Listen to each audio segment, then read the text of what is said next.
Hello, everybody.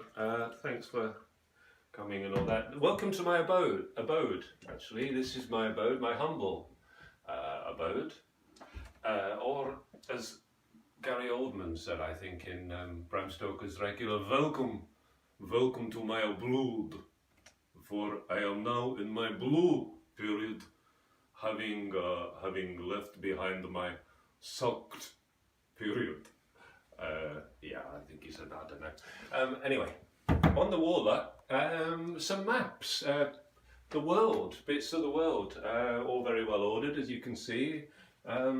We have the Lake District up there, you know, you got Africa there, you got Spain down there, you got Puszka Białowieska, Poland, I think, down there, and then you got all that macro, should I say. Yeah, and then you come very close into, this is the micro actually, go on, learn your geography. This is the micro bit of it, you see, and you come right in, this is where we are, right now. Look, if you come in, and this of course is an ordnance survey map, so called by geographers, but as all theatricals know it, an audience sauté map. And you know it's a sauté map because when you come right in, look, you can see there we go, that's where we are, and there you can just about make out the frying pan and the sautéed mushrooms from last night that were sautéing very nicely, there you go, and the little globule of fat there, look, there it is, just from the evidence of the sauté, right there, and this is very much where the story starts, or not.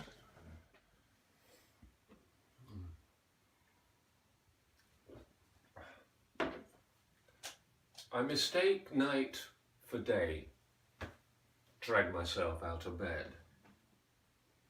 The sun's not ready to commune, but has covertly suggested that I sort out my night errors. I would crawl back into bed, but the wife is only half a snore. Oh, how the mercurial and the parochial make strange bedmates.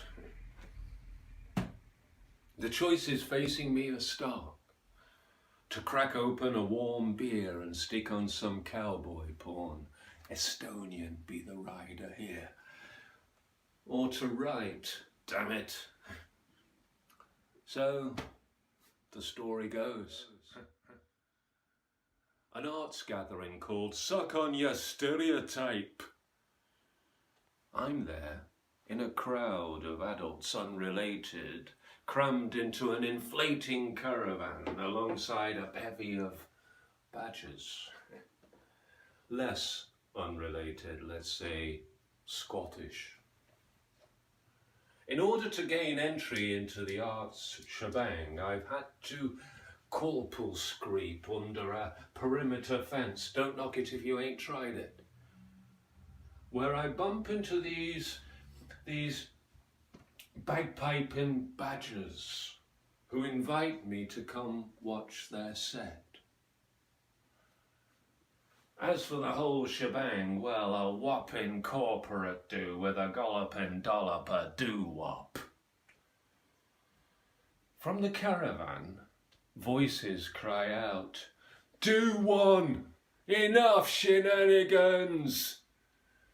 As Shenanigans, a song and dance man from Shannonland, shrumbles off stage again. Bodies in the van are getting down on it, and I'm sticking two vertiginous fingers up at it all. A cinematic double-header is being shown. A Marx Brothers sex romp, and a badger-driven indie psychodrama about road surfacers battling against filthy weather and even filthier migrant labour. A drama described by the Telegraph as gritty.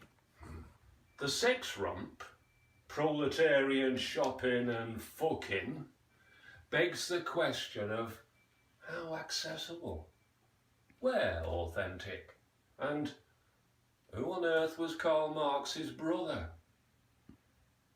Now, I don't profess to be a film critic, unless we're discussing the capacity of cling film to enhance a penis. But even though the Telegraph mixed up the Marx brothers with the Spencer brothers, a bent flat jockey and his round sibling, the Duke, or Earl, or Duke of Earl, PS and F still does the job for me, as the bawdy can make the tawdry rather extraordinary. And Alistair Sim's ill-informed decision to play a well-endowed child extend the sick joke somewhat. Intriguingly, the town where I now reside did try to stage PS&F in its local civic centre, named after some quite famous old science guy who rambled on about life and death and shit. Well, don't they all? There was a right furore about the film's ethics, and the piece was nipped in the bud, shelved if you like, and we were all left to imagine the very dodgy video shelf of the very dodgy mayor. My personal slant on it is that proletarian shopping, per se, is perverse stuff. Why even conceive of buying a proletarian when you can't find one for Adam? Proletarian shopping, on the other hand, now that's a different matter. Being caught red-handed with a nicked snooker cue in a Dorset seaside town, that's a wholly different thing. That is proper bad shit. But to do it all again, this time disguised as Edgar Allan Poe with an invisible Polish pal called Paul, Poe's pole pal proletarian shopping, to give it its Daily Mail title, and therein getting smuggered over by slabbering dogs, flat-packed bully beefs and batty old brolly beaters berating you with "lose the long hair, sunshine, get a frigging grip and let that snooker cue go." That is even more proper bad shit. A lack of propriety on their part, as clear as day. Still, as the Marx brothers rightly said, propriety is theft.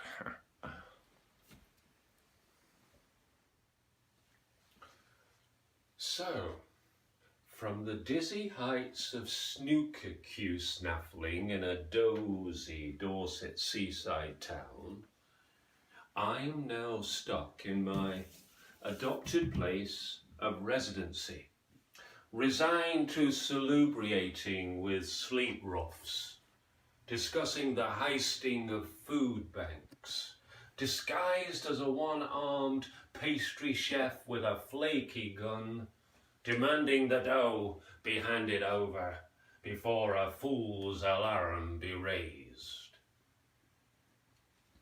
And recognising that this town be fashioned on the spurl of hispiss, we map out our escape route, bridge by bridge, crash mats though they are now for the dispassioned rage of clearly sighted beg-roughs, who nudge the collective sense of gystorgia, that's guilt, history and nostalgia, shared by locals and incomers alike, until the day, in the none-too-disdained future, that yokelings be brandished as incomings be banished, such that the hispiss flowing here, as all hispisses of this septic isle, be his hispiss, Mister's and his missus is unvisited. You know, I've never been short of ideas, and here's one. that this country now is not in the stage of proto-fascism at all, but in the stage of protean fascism. Protean has two meanings of relevance for us. The first is the capacity for diversity, which is everything that fascism ain't. The second is the ability to change, as an amoeba, a parasitic one-celled protozoa, the lowest of life forms, as the fascist, the sheepshagger, ever shorn of ideas.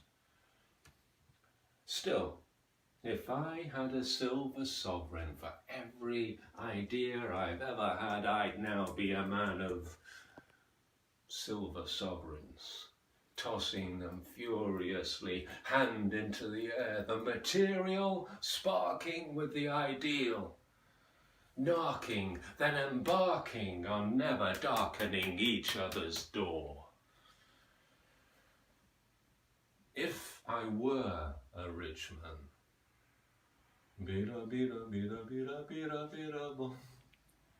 I'd now be imbibing vintage Rioja on Don Logan's patio, lumping on Patti Smith's horses to ride me to sanity in the searing Spanish sun. Half inebriate that no ideas, not even ideas of ideas, had ever gotten anyone anywhere. For if ideas had even a sniff of affecting the material, then General Francisco Franco could not have degenerately blancoed the free-thinking folk of Spain Republico.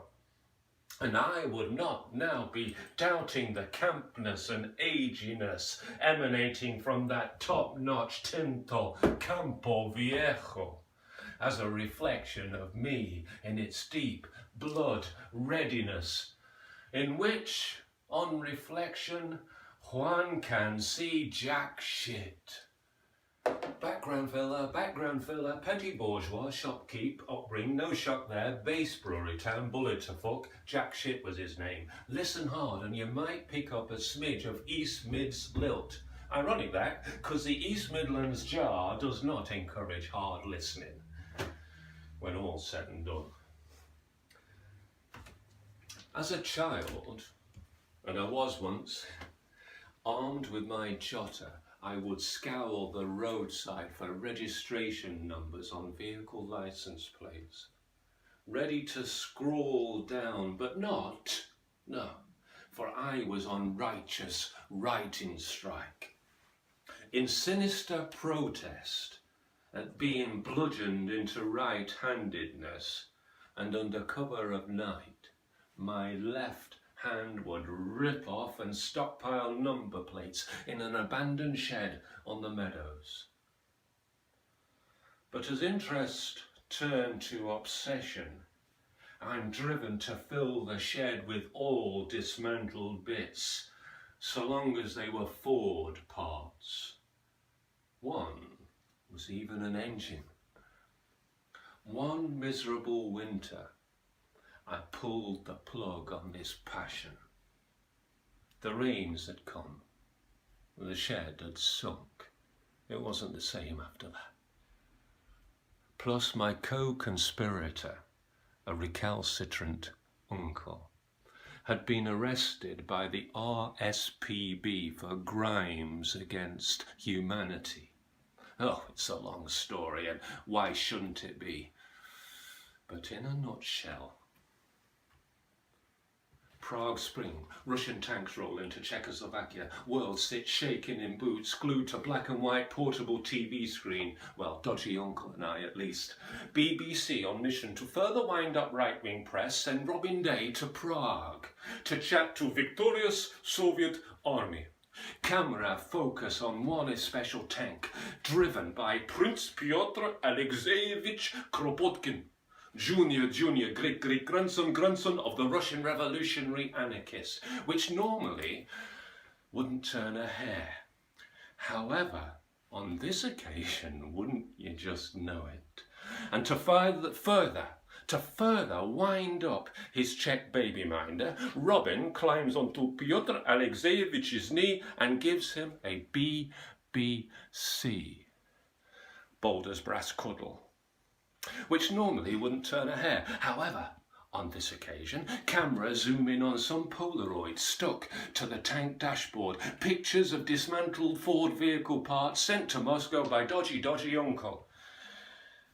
Oh, the Ford Dodge, the Dodge brothers, literally metaphorical. More of that at some point soon. So, Polaroids of dismantled Fords, an act of solidarity against American imperialism, which normally wouldn't turn a hair. However, on this occasion, pics of Ford parts mixed with pics of other parts. Images of Dodgy naked uncle repositioning a fuel pipe.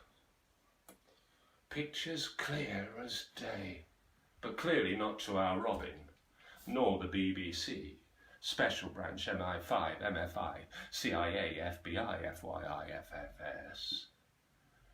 No, over all heads it go. I should say bang here that Dodgy naked uncle has shot off down the meadows to the sunken shed to put his house in order. So over all heads it go, except for that of an RSPB activist, a die-hard member of the Royal Society for the Prevention of Birds, a certain Rigobert Snag, who at some point in the very, very, very soon, and on a certain dodgy, very dodgy uncle, will perform a city Zen arrest.